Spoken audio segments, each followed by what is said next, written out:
Chers amis, shalom uvracha. Alors ce qu'on va essayer de faire aujourd'hui, Bezrat Hashem, nous allons parler du mazal. Qu'est-ce que c'est le mazal, le muktoub?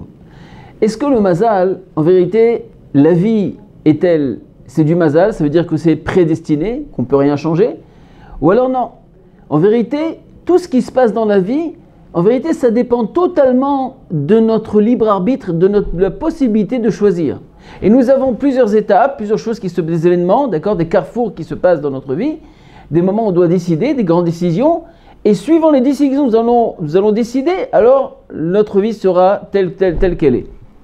Alors, pour essayer de comprendre un petit peu, d'essayer de rentrer un peu dans le sujet, on va d'abord essayer de décrire ou alors de définir qu'est-ce que c'est le mazal.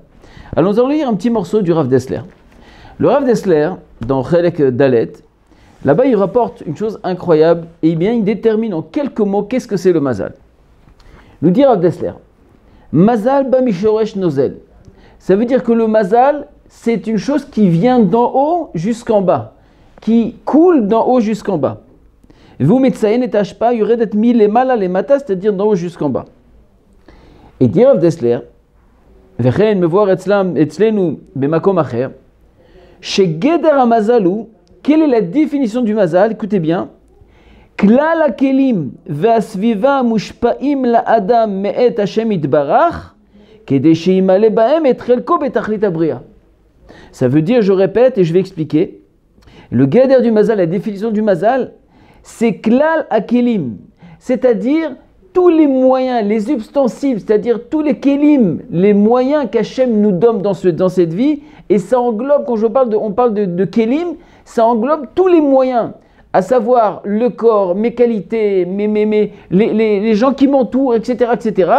C'est-à-dire le concept dans lequel je suis, d'accord, c'est-à-dire avec les moyens que j'ai autour de moi, et on parle aussi au niveau de moyens propres, au niveau de ton corps, de tes capacités, etc., plus amushpaim vasviva mushpaim la adam, et aussi l'entourage, c'est-à-dire les environnements, les épreuves, tout ce qui se passe, les réincarnations, tout ce qui se passe tout autour de nous, ça fait partie du mazal, amushpaim la adam, et tout ça, ils sont influencés chez l'homme, me'et Hashem itbarach de Akadosh Baruch Hu, à partir d'Hashem, kedei she'imale ba'em chelko betachlit habria, pour qu'il puisse justement arriver à son but, pour qu'il puisse réparer le pourquoi il est sur terre, pour qu'il puisse arriver à son but précis de la raison dans laquelle il se trouve ici sur terre. Ça veut dire, ça part à lui, de chacun de nous, ça part du Gilui Kvod Hashem, de la révélation divine. Ça veut dire qu'en vérité, à Kadosh Baruch Hu, il faut savoir qu'il a créé un monde. Ce monde, il a été créé au départ pour une seule chose, un seul objectif. Tout simplement qu'Akadosh Baruch Hu puisse dévoiler sa face dans ce monde. Donc, si vous vous rappelez l'histoire, comme il est rapporté dans Rav Dessler, dans un autre endroit par rapport à Adam Arishon et Chava, quand Adam Hashem il a créé l'homme, donc il a créé le monde entier, il y a ce qu'on appelle ce Koach HaTzimtzum. C'est quoi Tzimtzum? C'est que Baruch Hu il a été Metzamtzem, il a diminué sa face pour laisser la place au monde. Et le but de la création, c'était de dévoiler la face d'Hachem d'Akadosh Baruch Hu. Donc il a mis Adam Arishon, Adam et Chava et les amis, et il leur dit voilà, à un moment donné, vous pouvez faire tout ce que vous voulez, vous pouvez manger de tous les fruits du jardin de Éden, mais par contre, le fruit de la connaissance, là-bas, non, vous ne pouvez pas le manger, et donc il sera limité pour manger ça. Donc l'épreuve, c'est quoi? C'est que on va jouer à cache-cache, il y aura un moment d'absence, surtout vous n'allez pas me ressentir, parce que vous savez que Adam Arishon parlait tout le temps avec Hachem, et juste à ce moment-là, il ne pourra pas me sentir. À ce moment-là, qu'est-ce qui va se passer?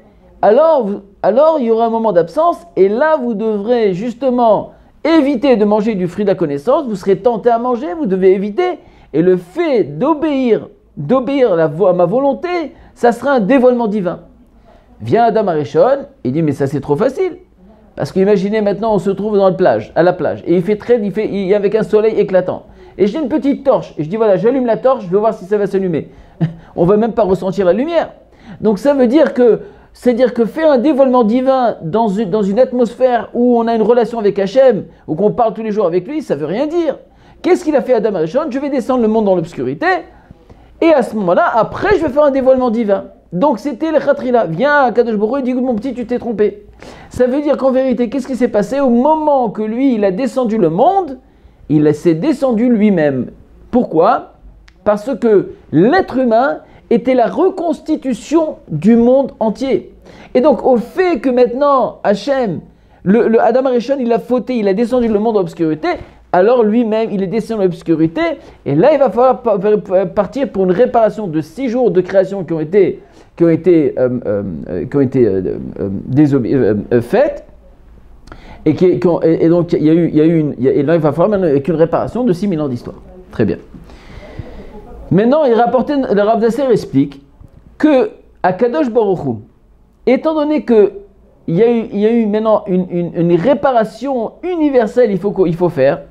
Ça veut dire qu'il va avoir toutes ces neshamot, toute la neshama d'Amérique qui est descendue d'un niveau tellement bas, il va falloir une réparation de 6000 ans d'histoire, qui est par rapport à 6 jours de création. Et donc, Hachem, qu'est-ce qu'il a fait? Il va répartir les neshamot durant toute l'histoire. Et chaque neshama, chaque moment, elle a un but précis pourquoi elle est là, pour faire le Gilui Hachem, c'est-à-dire pour dévoiler la face d'Akadosh Baruch Hu. C'est-à-dire que chacun de nous, on est là pour glorifier le nom d'Hachem. Chacun de nous, on est là pour révéler la présence divine.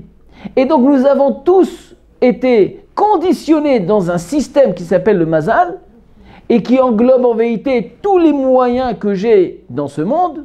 Et ça englobe aussi l'entourage, les amis, mes capacités, les moyens psychologiques, tout ce que vous voulez. Et donc, tout a été déterminé pour me donner un cadre dans lequel, là maintenant, je dois utiliser les moyens et les moments qu'Hachem me donne pour dévoiler sa face. Et si je le fais, alors j'arrive à la réparation du monde entier. Je fais partie du projet divin. Maintenant, quand on veut définir qu'est-ce que c'est le Mazal, alors, comme on a dit, le Mazal, ça veut dire que quoi? Ça veut dire que ça englobe toutes les capacités et tous les moyens. D'accord? Si je vais être grand, si je vais être petit, je vais être ça, tout ça englobe tout. Et donc, je vais être entouré de tous ces moyens-là et je dois agir suivant les moyens qu'Hachem m'a donnés. Ça s'appelle le Mazal. Maintenant, le problème, c'est quoi? Nous savons ici les rapporter, comme des rapports de dans ma Sechet Nida aussi. Là-bas, il y a marqué comme ça. Daraj Rabbi Hanina bar Papa, qu'il y a un malach. Oto malach הממונה על ההיריון, לילה שמו, ונוטל טיפה ומעמידה לפני הקדוש ברוך הוא. Qu'est-ce qu'il fait ce malach? À chaque neshama qui vient pour descendre, il demande à Hachem, c'est une gemara dans Masechet Nida, d'accord, page 15b, là-bas il demande à Hachem, qu'est-ce que je dois faire avec cette neshama, cette petite tipa, cette semence, cette petite neshama qui doit descendre, où est-ce qu'elle va? Qu'est-ce qu'elle va devenir cette tipa? Alors il lui dit, est-ce qu'elle va être gibor ou khalash? Est-ce qu'il va être fort ou il va être faible? Est-ce qu'il va être intelligent ou bête? Il va être riche ou pauvre? Mais une seule chose, il n'est pas déterminé. Ve'ilu racha ou tzadik lo ka'amar. Mais par contre, racha ou tzadik, non, là, ce n'est pas été déterminé. Tout vient min hashamaim, tout est d'Hachem, à l'exception de la crainte d'Hachem, de la yirat shamaim. La yirat shamaim, c'est la crainte, c'est-à-dire la crainte d'Hachem que je vais avoir au moment de l'obstacle, au moment de l'épreuve qui va se présenter devant moi, comment je vais réagir. Ça veut dire que le libre arbitre, il est dans le côté de la place que j'ai dans l'histoire. C'est la crainte que je vais émettre à ce moment-là. Est-ce que je vais agir d'un côté à droite ou je vais faire à gauche? Et Rachid là-bas sur place, qui est intéressant, il dit comme ça. A kol biyed shamaim, kol midotav vekorotav shel adam ba'im lo b'gzerat melech. Kol midotav, toutes les trunot, c'est-à-dire toutes les qualités et les traits de caractère d'une personne est déterminé déjà min hashamaim vekorotav, et tout ce qui va se passer avec lui. Ça veut dire que il y a une direction, il y a un but sur lequel que tu dois obtenir, et là, on va te diriger pendant toute ta vie pour que tu aies les moyens d'y arriver, et suivant les capacités qu'on te donne. Qui im lira, et dans le verset il y a marqué Ve'ata Israël ma Hashem le kra shel mimar qui im lira. C'est-à-dire que tout ce qu'Hachem demande, c'est que l'actuel ira Shamaim, que la crainte d'Hachem. Maintenant, nous savons aussi, d'accord, que toutes les midot de la personne, comme il est rapporté dans le Rambam Belchot Deot, là-bas, Maimonides dit qu'en vérité, les qualités, comme le Rashi, comme la Gemara dit ici, que les midot, c'est-à-dire les qualités, les traits de caractère de la personne, on les reçoit déjà à sa naissance. Mais en vérité, il y a trois sortes de qualités, trois sortes de traits de caractère. Il y a des traits de caractère ou alors des qualités que nous avons déjà à notre naissance, qui sont déjà prédestinés. C'est-à-dire qu'ils sont déjà imprégnés dans notre neshama, dans le but précis. Il y a d'autres traits de caractère, de qualité que nous accumulons à travers, ou alors nous possédons à travers nos parents, au moment de la conception. Tout dépendra de l'amour qu'ils avaient ensemble, la relation, comment ça s'est passé, etc., etc. Et à ce moment-là, le moment où je vais naître, jusqu'à combien les midot vont être imprégnés en moi, dépendra justement de la relation qu'il y aura avec mes parents. Et la troisième chose, ce sont les midot, des traits de caractère que je vais accumuler, ou alors les qualités que je vais accumuler dans ma vie, avec ma prise de conscience. Ah oui, ça m'intéresse, ça oui, ça il faut se travailler comme ça, je vais travailler. Donc nous avons des midot, d'accord, des midot qui nous permettent de les changer et d'évoluer, mais nous avons des midot qui sont imprégnés en nous, que c'est impossible de changer, ça c'est prédestiné. Seulement, la chose que je peux faire, je peux diriger ces midot-là. C'est-à-dire quelqu'un, par exemple, qui est nerveux, alors il sache une chose, que la colère, elle n'est pas bonne. Alors il va falloir trouver un autre moyen pour utiliser la colère dans des endroits où on peut là-bas utiliser la colère. D'accord ? Si tu es coléreux, ou alors quelqu'un, il y a marqué la Ge'ava, c'est l'orgueil. L'orgueil, c'est pas bon. Mais l'orgueil, par exemple, Igvalibo Bene Hashem. C'est-à-dire que quand tu fais la Vodat Hashem, tu es décidé d'être un bon juif et respecter la Torah. À ce moment-là, tu dois être fier de toi, fier de ta kippa, fier de tes tzitzit, fier de ta... Et là, la fierté, la Ge'ava, c'est bien là-bas. L'orgueil, elle est bien là-bas dans ce côté-là. C'est-à-dire que dans chaque qualité, il faut savoir où orienter la chose. Maintenant, ce qu'il en est de tout ça, c'est que si on veut déterminer cette histoire de Mazal, il faut savoir en vérité, Rabota, que tout a un Mazal. La nature, elle a un Mazal. Les Behemoth, ils ont un Mazal. Tout a un Mazal. Maintenant, ce qui est intéressant à voir, c'est que même au niveau du Mazal, on voit d'autres sources où que là-bas, on voit que le Mazal est exprimé d'un autre sens. Par exemple, il y a une Gemara dans Masechet Megillah, page 3a. Là-bas, il est apporté comme ça. On parle l'histoire avec Daniel, que Daniel est marqué Veraiti ani Daniel evadi et amar'e ve'anashim asher hayu imi lo raou. Daniel il a eu une révélation. Et pendant cette révélation, là-bas, il y a marqué que même les prophètes qui étaient à côté de lui n'ont pas eu cette révélation. Et la Gemara dit, mais qui sont ces prophètes-là? Alors la Gemara répond, Amar Rabbi Yirmiyah, il y a marqué, on parle de Chagai, Sraria et Malachi. C'était les trois prophètes de l'époque, et on voit que Daniel était avec eux, lui il a une révélation, eux ils n'ont pas eu. La Gemara dit, mais ça veut dire quoi? Ça veut dire que Daniel est beaucoup plus important que les trois prophètes. Donc il y a plus de préférence à Daniel que les trois prophètes, mais d'un autre côté on voit que même les trois prophètes ont plus de préférence que Daniel. Alors Gemara explique pourquoi. Parce que Daniel, le fait qu'il a eu une révélation et eux n'ont pas ressenti la révélation, ça prouve que Daniel est plus important. D'un autre côté, eux c'est des prophètes, lui il n'est pas un prophète, donc eux aussi ils ont leur importance en soi en tant que prophète par rapport à Daniel. Mais la Gemara pose la question parce que dans le fait qui s'est passé dans l'histoire qui est passée là-bas, il y a marqué que lui, il avait une révélation, eux, ils n'ont rien vu du tout, mais ils se sont enfuis. Alors la Gemara dit, mais comment se fait-il qu'ils ont eu peur et ils se sont enfuis? Alors la Gemara répond, Afagavdin ou lochazou, bien que eux, ils n'ont pas vu cette révélation, avoir leur mazal, ils l'ont vu, il l'a vu. Le mazal, il l'a vu. Et Rashi explique là-bas sur place, c'est quoi mazal ayou? C'est quoi son mazal? Sar shel adam lemala. Sar shel kol adam lemala. Ça veut dire que toute personne dans le monde, il a un ange protecteur.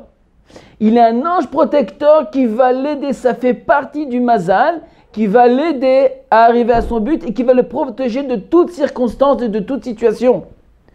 Et cet ange protecteur, il ne peut agir de plus en plus et protéger la personne, plus la personne va faire de mitzvot et plus il aura plus de possibilités d'intervenir et de l'aider à arriver à son objectif, au but sur lequel, pour atteindre, d'accord, du pourquoi il est sur terre.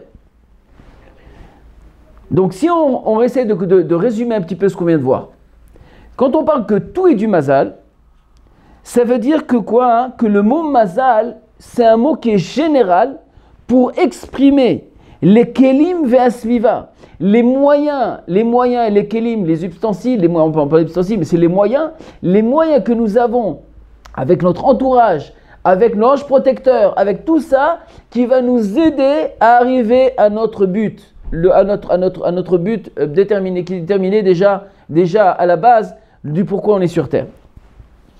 Maintenant, ce qui est intéressant à comprendre de toute cette histoire,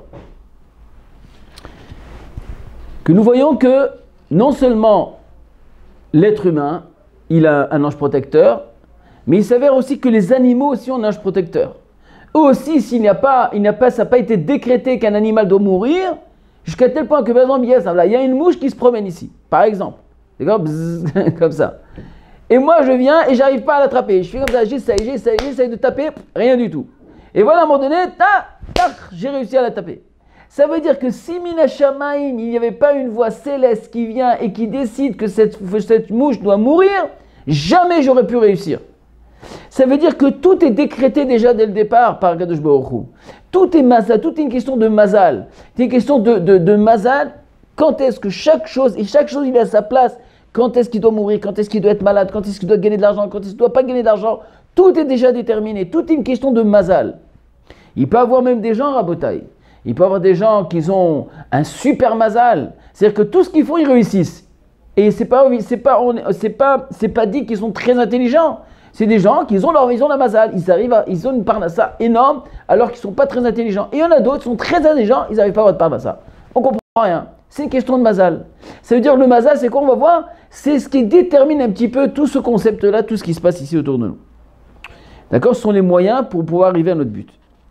Maintenant, ce qui est important à savoir, est-ce que le peuple juif, quand on parle que tout le monde a un mazal, est-ce que le peuple juif et Béhémet, Am Israël, il est considéré, il est imprégné dans le mazal ou pas? Oui ou non? Ça veut dire, est-ce que Israël, Yesh mazal Israël ou en mazal Israël? Est-ce que le Am Israël, il a un mazal ou il n'a pas de mazal? Ça veut dire quoi quand on dit la question s'il a un mazal ou il n'a pas de mazal?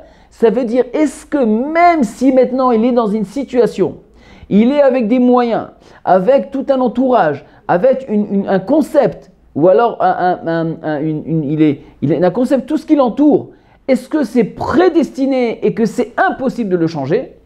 Ou alors, bien que je suis dans ce cadre, étant donné que Am Israël il est mis à la mazal, j'arrive à être en dehors du mazal, alors à travers mes actions, je peux oui changer mon mazal. Ça, c'est une très très grande question philosophique qui a déjà été posée dans le Talmud, dans Masechet Shabbat, Daf Kuf Nun Vav, qui veut dire 156a. Là-bas, il y a une grande marloquette entre Rabbi Hanina et Rabbi Yochanan. Rabbi Hanina dit Mazal Chaki ve Mazal Ashi me Ashir ve Yesh Mazal Israël. Il dit que non, moi j'ai prié plusieurs fois. J'ai pas réussi, la parnassa n'était pas bonne. Moi, ça dépend totalement du mazal. Si on est riche, on va être intelligent, ça dépend de son mazal. Rabbi Yochanan dit, en mazal Israël. Non, le mazal n'existe pas. Et lama, ça veut dire quoi? Rabbi Yochanan est Ahmed, Rabbi Yochanan minayin, en mazal Israël. Et là, vient Rabbi Yochanan, et même Rav, et plusieurs chitotes, la Gemara, elle vient, et elle explique comme quoi que Am Israël rapporte plein de cas, d'accord? Que Am Israël, il est Me'al HaMazal. Ça veut dire qu'avec des actes, avec nos actions, on peut changer notre mazal. Alors maintenant, c'est une grande discussion. Est-ce qu'il y a un mazal ou il n'y a pas de mazal? Mais voilà que Tosfot l'a dit que même, bien qu'on dit que Am Israël, il est Me'al HaMazal et Am Israël, il peut changer son mazal, que même Rabbi Hanina qui pense qu'on ne peut pas changer son mazal, aval, dit Tosfot, que si avec une bonne prière de tout cœur, du fin fond du cœur, on peut arriver au Kisei HaKavod et changer l'histoire. Ça, c'est ce qui est rapporté dans Tosfot. Mais maintenant, on va essayer de comprendre une chose, qu'est-ce qui se passe. Il y a quand même, la Gemara nous cite encore 3 exemples, 3 exemples très intéressants, pour nous prouver que quoi que En Mazal Israël. C'est quoi En Mazal? C'est pas qu'il n'y a pas de Mazal. Il va dire que le Mazal, tout dépend du Mazal. Mais est-ce qu'on a la possibilité de changer les conditions dans lesquelles nous sommes? Est-ce que si on était pauvre, on devenir riche, si on était comme ça, on comme ça, est-ce qu'il y a Mazal ou En Mazal? Alors, dit la Gemara, oui, on peut changer. Et elle rapporte 3 histoires. Une histoire, elle rapporte avec Shmuel et Avlet. Avlet, c'était quelqu'un un non-juif qui était dans l'astrologie et qui parlait souvent avec Shmuel. Shmuel Tzadik. Et Shmuel, qu'est-ce qu'il faisait? Et on raconte qu'ils étaient sortis ensemble, ils étaient ensemble en train de se promener. Et voilà qu'à un moment donné, il voit une personne comme ça qui sort. Vient Avlet, c'était justement ce fameux astrologue, il vient et il dit comme ça, il dit à Shmuel, il dit, tu vois cette personne qui est en train de passer, il va aller au travail et il va mourir. Mais non, là le commentaire explique comment il savait, quelqu'un qui connaissait cette personne, quand est-ce qu'elle est née, il connaissait son mazal, d'où elle est née, quand est-ce qu'elle est née, quel Jupiter, enfin, il connaissait exactement la date de sa naissance, il connaissait son nom et d'après les dates d'astrologie, il savait que cette personne devait aujourd'hui mourir. Et donc il dit, tu vas voir, elle va aller, elle va retourner. Vient Shmuel, il dit, ça dépend. Si les Ben Israël, si c'est un juif et qui fait teshuva ou il prie, alors sache que quoi? Qu'il reviendra, il ne sera pas mort. Alors ils s'attendaient comme ça, et il s'avère que le type est parti et il est revenu. Maintenant, où il était parti, il est parti au travail, il y avait là-bas un grand fleuve, et là-bas il ramassait des roseaux. Et il s'avère que quand il a ramassé ces roseaux, il est revenu avec tous les roseaux. Maintenant le non-juif, il dit, mais qu'est-ce que c'est pas possible? Comment il n'est pas mort? J'ai vu qu'il devait mourir. Alors il est parti vous fouiller, et il voit que dans sa petite charrette où il y avait les roseaux, il y avait là-bas un serpent. Et il y avait un roseau qui était enfoncé dans le serpent, et il est comme ça qu'il l'a tué. Donc ça veut dire que quand il est arrivé, la personne en question, elle devait vraiment mourir. Il y avait un serpent qui l'attendait. Mais mine de rien, qu'est-ce qui s'est passé? En mettant ses roseaux, il a poignardé le serpent et il l'a tué. Il n'a même pas fait exprès, il ne savait même pas qu'il y avait un serpent. Et là-bas, Shmuel, qu'est-ce qu'il fait? Il vient lui dire, mais je ne comprends pas, dis-moi, tu n'as pas fait une mitzvah, comment se fait-il que tu n'es pas mort? Alors il lui a dit, je ne sais pas ce que j'ai fait. Mais vous savez, nous, dans notre travail, on vient pour ramasser des roseaux, d'accord? Et on va souvent avec des amis. Et donc on va, et nous, comme on travaille toute la journée, donc chacun apporte on se fait un petit déjeuner ensemble, chacun apporte quelque chose de la maison, et moi j'apporte du pain, l'autre il apporte ceci, l'autre apporte ça, chacun apporte un truc, et on commence à manger ensemble. Et après, et donc il y en a un, qu'est-ce qu'il fait? Qui vient, qui ramasse le manger de tout le monde, comme ça on puisse tout le monde se partager après le manger. Et il s'avère que ce jour-là, j'ai vu qu'il y a une personne, qu'il n'a rien apporté. Maintenant, ce n'était pas mon tour de ramasser tout le manger. Mais je me suis dit que si maintenant quelqu'un d'autre va venir pour ramasser, il va être humilié, il va avoir la honte. Qu'est-ce que j'ai fait? J'ai décidé moi-même de ramasser le manger de tout le monde. Et étant donné que moi, j'avais avec moi aussi encore autre chose, j'ai fait semblant comme si je prenais de chez lui et j'ai rajouté de ma part pour qu'il n'ait pas la honte. De là déduit la Gemara, Vetzdaka tatzil mimavet, que la tzedaka, elle vient épargner de la mort. Et c'est la même histoire qu'il y a eu avec la fille de Rabbi Akiva. La Gemara rapporte l'histoire de Rabbi Akiva qu'elle devait se marier, et là-bas aussi dans l'astrologie, Rabbi Akiva avait très peur, et elle devait se marier, et le soir même, elle devait mourir. Et donc depuis qu'elle est petite, il savait que le jour du mariage, elle allait mourir. Et qu'est-ce qu'il s'est passé? Mina Shamaïm, il y a un pauvre qui est rentré dans la salle, personne n'a fait cas à lui, et il n'y a que elle, la Kala, qui a pris son repas et qui est venue lui apporter. Quand elle a vu que lui, il était comme ça de côté, il n'avait pas où s'asseoir, elle est venue lui donner sa place, elle lui a donné à manger, et de là, Rabbi Akiva, il a dit, Tzedaka tatzil mimavet. Donc on voit à plusieurs reprises que, suivant toutes ces histoires-là, que malgré tous les décrets, il y a des fois un ange protecteur, des situations que Mina Shamaïm, on se met devant toi pour t'éviter telle chose qui est par rapport à ton mazal. Et donc ça nous protège. Donc on voit que Béhémet, il y a quand même des choses incroyables. Maintenant, il y a une autre Gemara aussi, malheureusement, avec Rabbi Elazar ben Pedat, qui est incompréhensible. La Gemara Beta'anit, là-bas, dans Daf Kafé, là-bas, dans page 25, elle dit là-bas que Rabbi Elazar ben Pedat, lui, qu'est-ce qu'il fait? Damal nichal de achiv alma. Oulai ivrad beshata demzone. Rabbi Elazar ben Pedat, était un grand Talmid Chacham. Un gaon. Mais malheureusement, il était extrêmement pauvre. Il n'avait de quoi manger. Et donc, il ne comprenait pas.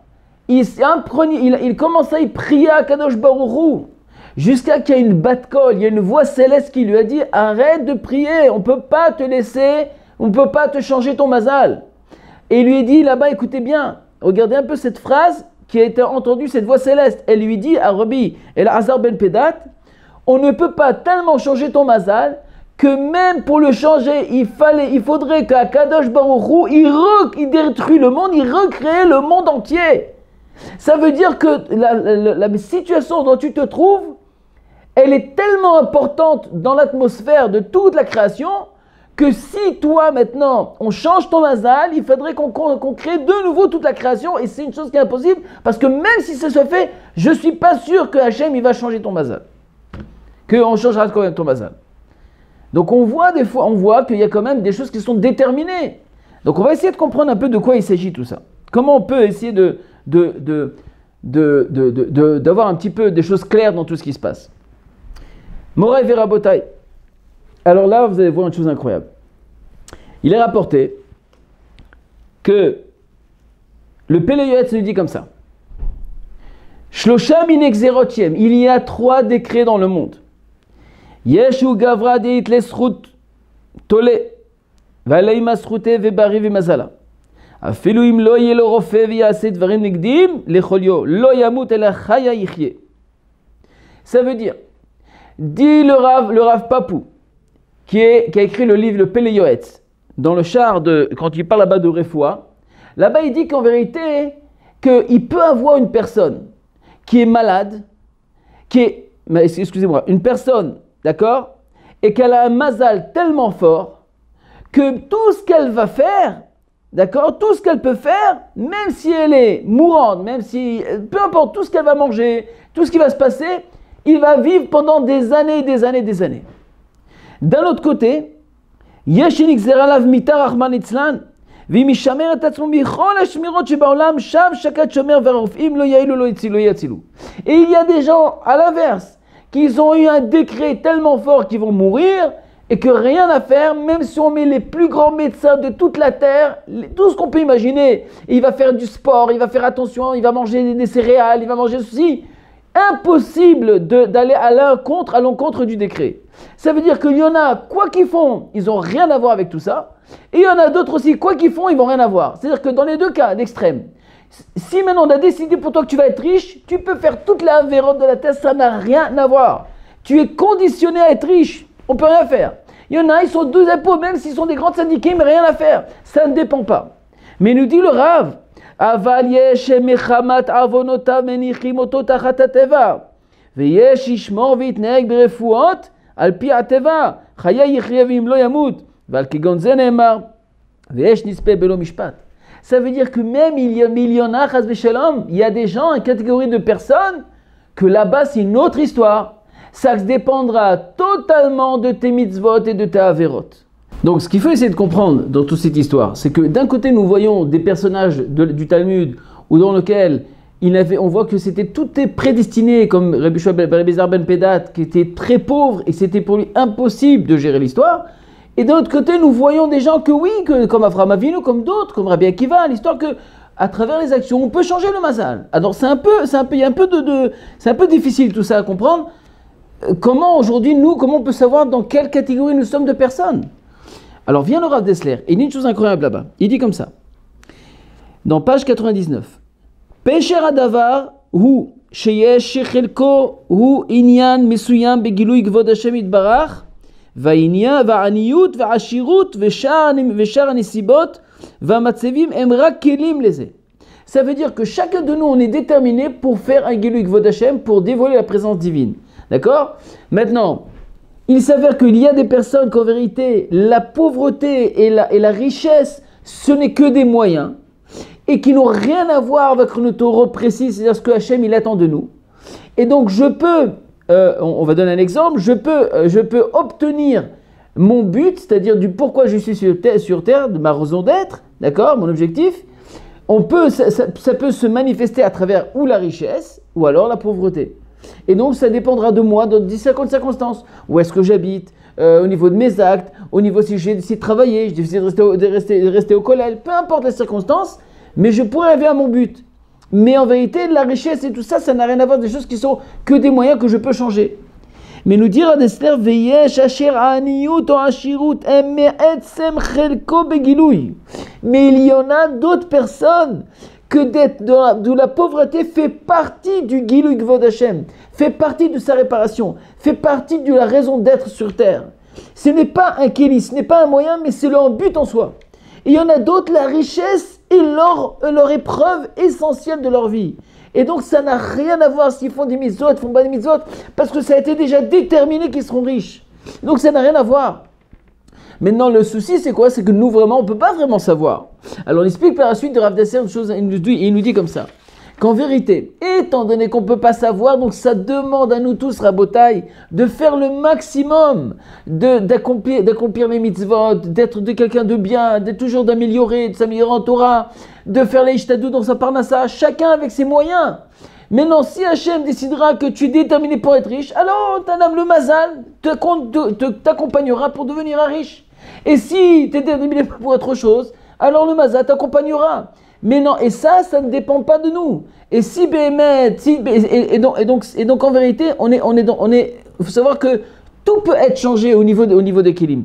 Il y a quand même des choses que si on le fait, on peut arriver à changer. Et il est rapporté qu'il y a 5 choses qui peuvent changer le Mazal Rabotai. Et pour finir, vous écoutez. Il y a le Shinui Hashem. Ça veut dire que le nom d'une personne, il faut savoir que le nom d'une personne, c'est une prophétie des parents qui reçoivent, qui vient déterminer le mazal de la personne. Et donc, dans le nom, tout ton mazal et se dirige vers le nom. Le nom vient exprimer ton mazal, c'est-à-dire les conditions dans lesquelles tu es sur terre. Si maintenant tu changes une lettre ou tu changes ton nom et que tu ne te fais plus appeler tel que tu t'étais et tu rajoutes encore un autre nom, etc., alors tu changes le mazal puisque tu n'es plus la même personne. Le nom donne une influence importante dans ton mazal. C'est pour ça que quand une personne, on l'a appelée à sa brit mila par un nom, il faut toujours l'appeler par ce nom parce qu'on réveille son mazal, sinon son mazal il est éteint. Il y a autre chose qui peut changer le mazal, c'est Shinui Makom, c'est-à-dire que changer d'endroit. La Gemara dans Masechet Gittin dit que quand il y a un décret, il y a une personne qui décède, alors il y a marqué que toute la Chaboura, tous les gens doivent être responsables parce qu'on est tous concernés. Parce que s'il y avait une personne qui ne méritait pas d'entendre la mauvaise nouvelle, à ce moment-là, alors cette personne serait épargnée. Donc ça veut dire que si maintenant il y a un décret et que moi j'ai changé d'endroit, donc mes Shani Makom, c'est que je change d'endroit, et là maintenant l'environnement, les amis que je vais avoir d'autres amis que eux-mêmes, par leur mérite quelconque, ne méritent pas d'entendre une mauvaise nouvelle, je vais être épargné. Comme ça, c'est marqué. Et il y a aussi, on nous dit que la teshuva, la tfila et la tzedaka. Comme on a vu la tzedaka, on l'a vu tout à l'heure avec Rabbi Akiva, etc. La tfila, c'est pleurer de tout cœur. Avec une tfila, on peut changer. Vous savez que Moshe Rabbeinu, à Kadosh Baruch Hu, il a fait 515 000 supplications pour être entré en Eretz Israël. Et à Kadosh Baruch Hu dit non, stop, parce que si je continue, je serai obligé de le faire. Et donc, c'est-à-dire qu'avec la tfila, on peut, oui, changer le décret. Et il y a marqué aussi que la teshuva. La teshuva, c'est que je ne suis plus la même personne. J'ai changé de direction. Je ne suis plus le même. Donc, même si maintenant il y avait des décrets sur moi, il y avait quelque chose qui m'entourait. Et le décor dans lequel je vivais, les moyens, les qualités, le mazal que j'avais, d'accord?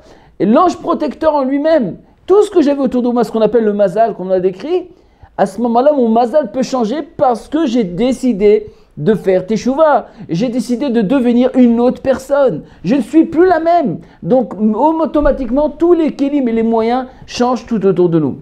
Alors, ce que je peux vous souhaiter à tous, Bezrat Hashem, que nous ayons un grand mazal tov pour nous tous, et que Bezrat Hashem, c'est quoi un grand Mazal Tov? C'est que on nous envoie des bons moyens, avec des grandes qualités, avec bien sûr la richesse, tout ce qu'on veut, la santé, un bon Mazal comme on dit, pour vraiment glorifier le nom d'Hachem, pour élever son nom et pour dévoiler la présence divine qui est cachée tout autour de nous. Ça veut dire à Botaï que dans n'importe quel endroit où nous sommes, nous devons là-bas obéir, faire la volonté d'Hachem pour dévoiler le nom d'Hachem, pour réparer la faute d'Adam Arishon. À très bientôt.